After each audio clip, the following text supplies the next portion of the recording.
안녕하세요. 사연을 시작하기에 앞서 구독과 좋아요 부탁드려요. 감사합니다. 사연 시작해 볼게요. 인생이란 참 예측할 수 없는 것이라고들 하죠. 순간의 선택이 훗날 어떤 결과를 가져올지 그 누구도 알 수 없는 겁니다. 저는 제 삶에서 이 말을 가장 깊이 실감한 순간이 있었어요. 바로 제 아들의 상견례 자리에서였죠.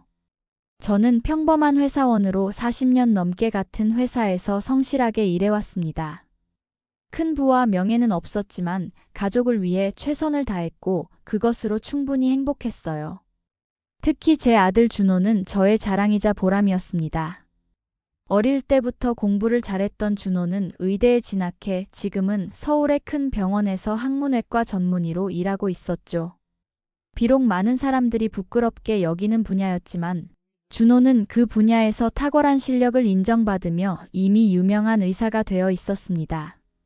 준호가 결혼한다는 소식을 들었을 때 아내와 저는 정말 기뻤습니다. 아들이 사랑하는 사람을 만나 가정을 꾸린다는 것, 부모로서 이보다 더 큰 기쁨이 있을까요?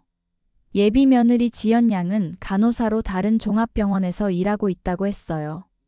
두 사람은 의료진 연수 과정에서 만나 3년간 진지한 연애 끝에 결혼을 결심했다고 했습니다. 상견례 날이 다가왔습니다. 아내와 저는 긴장된 마음으로 약속 장소에 도착했어요. 준호는 이미 와 있었고 지연 양과 그녀의 가족들이 도착하기를 기다리고 있었습니다. 준호가 저희를 안심시키려 했지만 첫 만남이라 긴장되는 건 어쩔 수 없었어요. 그러던 중 지연 양과 그녀의 부모님이 도착했어요. 지연 양은 정중하게 인사를 건넸고 그녀의 어머니도 밝은 미소로 저희를 맞아주셨어요. 그런데 지연 양의 아버지와 눈이 마주친 순간 저는 그 자리에서 얼어붙고 말았습니다. 40년도 더 된 기억이 홍수처럼 밀려왔어요. 강철민. 국민학교 시절 제가 다니던 반의 짱이었던 아이였습니다. 그는 반에서 제일 덩치가 크고 힘이 셌죠. 모든 아이들이 그를 무서워했고 저 역시 예외는 아니었습니다. 아니, 오히려 저는 그의 꼬봉이라 불리며 온갖 심부름과 괴롭힘의 대상이었어요. 철민이가 저를 알아봤을 때의 그 표정을 저는 잊을 수 없습니다. 처음에는 의아한 듯 눈을 크게 뜨더니 이내 비웃음 같은 미소를 지었어요. 그래도 자리가 자리인지라 형식적인 인사를 나누고 식사가 시작되었습니다. 대화는 어색하게 이어졌어요. 양가 부모들은 서로를 알아가는 시간을 가졌고 준호와 지연 양은 자신들의 미래 계획에 대해 이야기했습니다. 모든 것이 순조롭게 흘러가는 듯 했죠. 하지만 그것도 잠시 준호와 지연 양이 디저트를 주문하러 자리를 비운 사이 철민은 돌변했습니다. 그의 목소리와 태도가 완전히 달라졌어요. 야, 김영수. 너 맞지? 40년이 지났는데도 한눈에 알아보겠더라. 여전히 그 찌질한 모습 그대로네. 저는 말문이 막혔습니다. 아내는 당황한 표정으로 저를 바라봤고 지연 양의 어머니도 어리둥절한 표정이었어요. 이 사람 제 국민학교 동창이에요. 완전 내 꼬봉이었어요. 내가 시키는 건 열심히 했던 친구였어요. 야, 영수야, 지금은 뭐하고 살아? 아직도 그러고 사냐? 철민의 말은 계속 이어졌습니다. 그는 어린 시절 저를 괴롭혔던 일들을 마치 자랑스러운 추억인 양 늘어놓았어요. 저는 그저 묵묵히 듣고만 있었습니다. 상견례 자리를 망치고 싶지 않았고 무엇보다 준호와 지연 양의 관계에 영향을 주고 싶지 않았기 때문이었죠. 아이고 꼬봉이랑 사돈 맺게 생겼네. 세상 참 좁다. 근데 너 아들이 의사라며? 네가 어떻게 그런 아들을 낳았냐? 하. 철민의 조롱은 계속됐고 저는 그저 미소로 받아넘기려 했습니다. 그러나 제가 몰랐던 것은 준호와 지연이 이미 테이블 근처로 돌아와 이 모든 대화를 듣고 있었다는 사실이었어요. 준호의 표정이 굳어졌고 지연의 얼굴은 창백해졌습니다. 그들은 아무 말 없이 자리에 앉았고 식사는 어색한 분위기 속에서 마무리되었어요. 집으로 돌아오는 차 안에서 아내는 물어봤어요. 여보, 그 사람이 정말 당신 동창이에요? 어쩜 그렇게 무례할 수가 있죠? 저는 간단히 사실을 설명했습니다. 아내는 분노했지만 저는 그저 준호의 결혼에 방해가 되고 싶지 않다고 말했어요. 그날 밤 준호가 제 서재를 찾아왔습니다. 아버지, 오늘 지연이 아버님이 하시는 말씀 다 들었어요.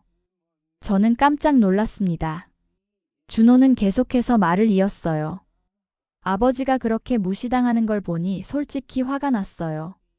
지연이도 자기 아버지가 그런 사람인 줄 몰랐대요. 정말 충격받았다고 하더라고요. 저는 급히 손사래를 쳤습니다.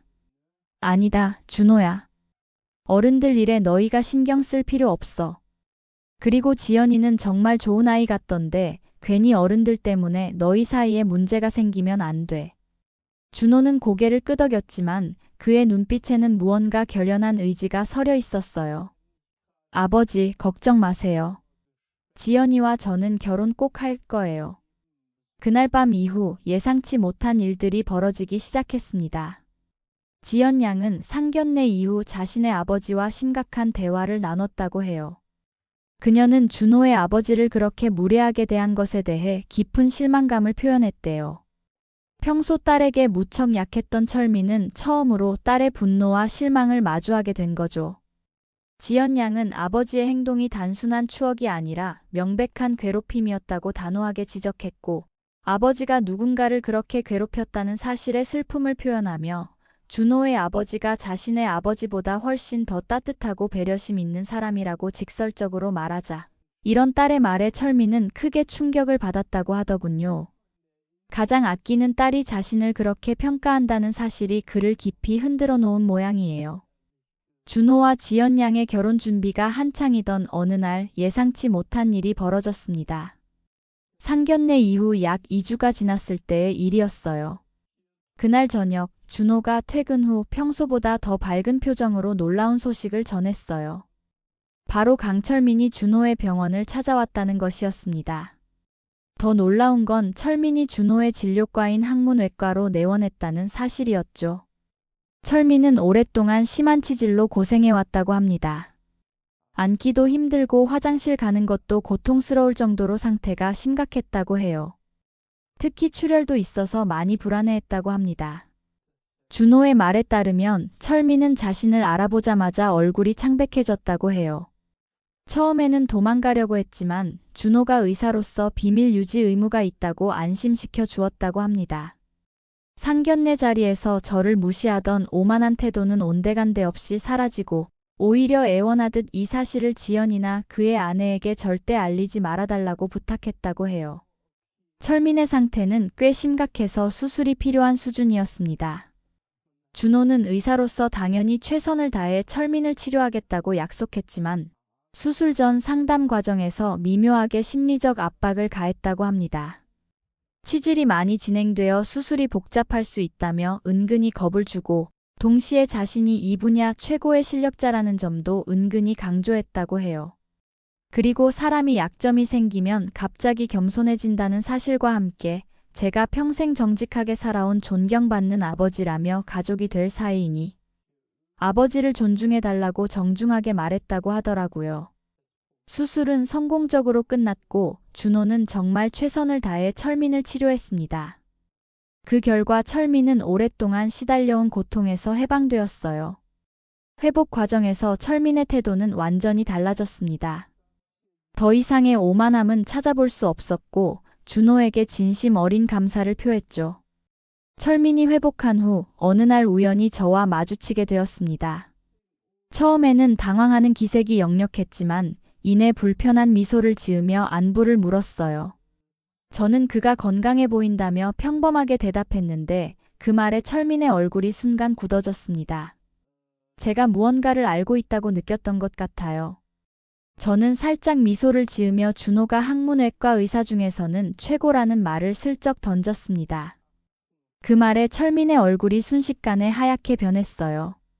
제가 그의 치질 치료 사실을 알고 있다는 것을 눈치챈 것이었죠. 철민은 당황하면서도 자신의 병이 저에게 알려진 것에 대해 창피했습니다.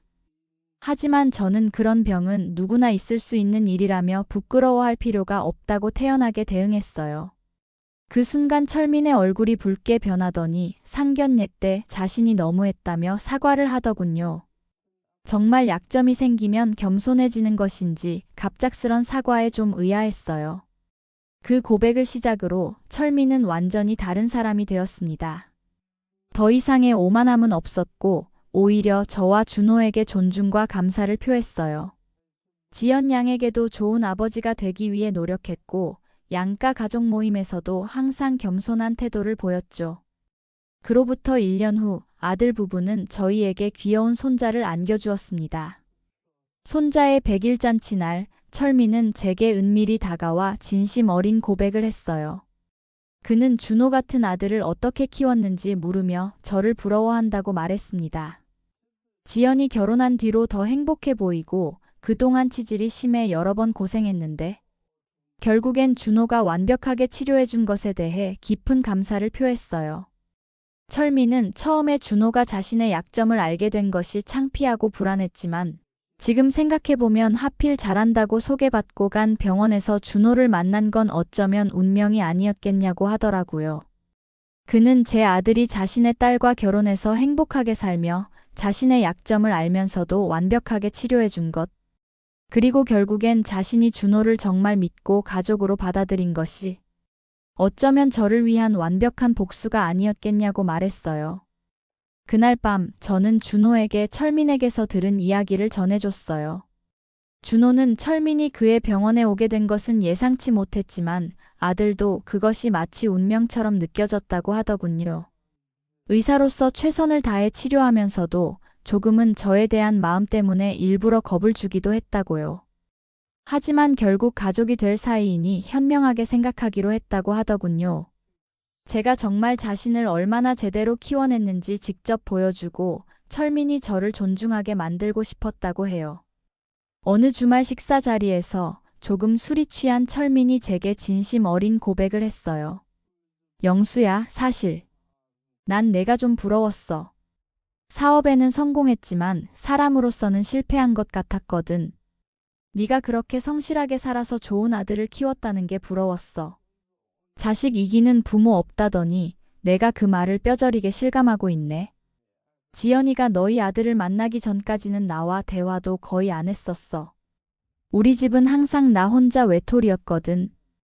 그런데 우리 딸이 준호를 만나고 점점 변하더라고. 내가 변했어야 하는 건데 말이야. 그의 고백에 저는 어떻게 대답해야 할지 몰랐습니다. 하지만 이내 미소를 지으며 말했어요. 이제 우리는 가족이야. 과거는 과거일 뿐이야. 이제 저는 국민학교 시절의 꼬봉이 아니라 존경받는 아버지이자 할아버지로 살아가고 있습니다. 철민도 더 이상 짱이 아니라 제 아들의 가치를 인정하고 제가 얼마나 존경받는 아버지인지 깨달았겠죠.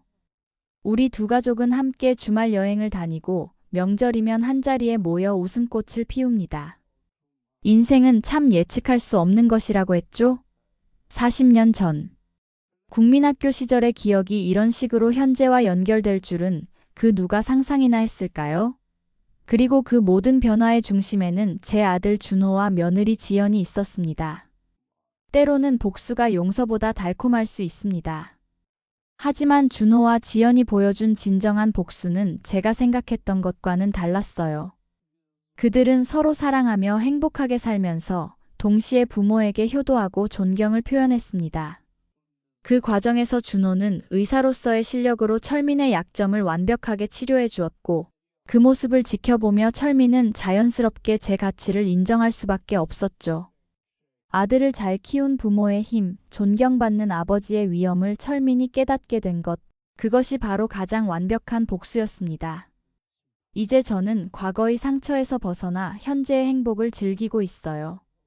사랑하는 아내, 자랑스러운 아들과 며느리, 그리고 귀여운 손자까지. 이것이 바로 행복 아닐까요? 인생은 마라톤과 같아서 중간에 누가 앞서가는지 보다 결국 누가 더 행복하게 결승선을 통과하느냐가 중요한 것 같습니다. 그런 의미에서 저는 이미 승리자가 된 것 같아요. 여러분의 인생 마라톤은 어떤가요? 아직 달리는 중이라면 결승선에서의 미소를 생각하며 꾸준히 나아가시길 바랍니다. 제 긴 이야기를 끝까지 들어주셔서 감사합니다. 구독과 좋아요, 알림 설정까지 잊지 마세요.